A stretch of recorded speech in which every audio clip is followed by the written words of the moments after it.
5 साल बाद मुझे उसकी कॉल आई और वो मुझे कहने लगी कि प्लीज़ मुझे माफ़ कर देना।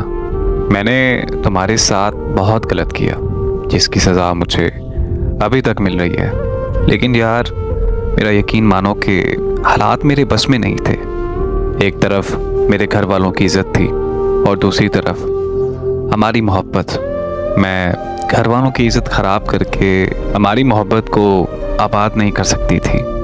इसीलिए मुझे हमारी मोहब्बत की कुर्बानी देनी पड़ी। यार मैं मानती हूँ कि मैंने तुम्हारे साथ बहुत गलत किया जिसकी सज़ा मुझे आज तक मिल रही है। मैं तुम्हें क्या अपने दुख सुनाऊँ। मेरा शौहर मुझसे मोहब्बत नहीं करता। तुम मेरा बहुत ख्याल रखते थे मगर वो नहीं रखता, बल्कि वो मुझे गालियाँ देता है और मारता भी बहुत है। आज 5 साल हो गए मैं माँ नहीं बन सकी, इसलिए आज वो दूसरी शादी करने जा रहा है। उसने मुझे इतना टॉर्चर किया है कि मैं ज़हनी मरीज़ा बनकर रह गई हूँ। मैं डिप्रेशन की गोलियाँ खाने लगी हूँ। मुझे तुम और तुम्हारी मोहब्बत बहुत ज़्यादा याद आती है। मैंने कई बार तुमसे रब्ता करने का सोचा लेकिन कभी मेरी हिम्मत नहीं हो पाई। वैसे भी यार तुम अपनी ज़िंदगी में अब आगे बढ़ चुके होगे।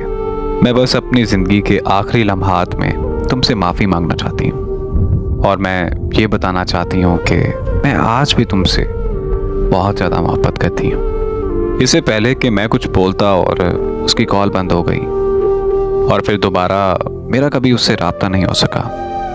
मुझे बहुत अफसोस है कि आज वो इस दुनिया में नहीं है। काश कि आज वो ज़िंदा होती तो मैं उसे ये बता पाता कि मैं कभी ज़िंदगी में आगे बढ़ ही नहीं पाया। काश कि मैं उसे बता पाता कि मैं भी उससे बेहद मोहब्बत करता हूँ। इतनी मोहब्बत करता हूँ कि जिसकी कोई हदूद नहीं।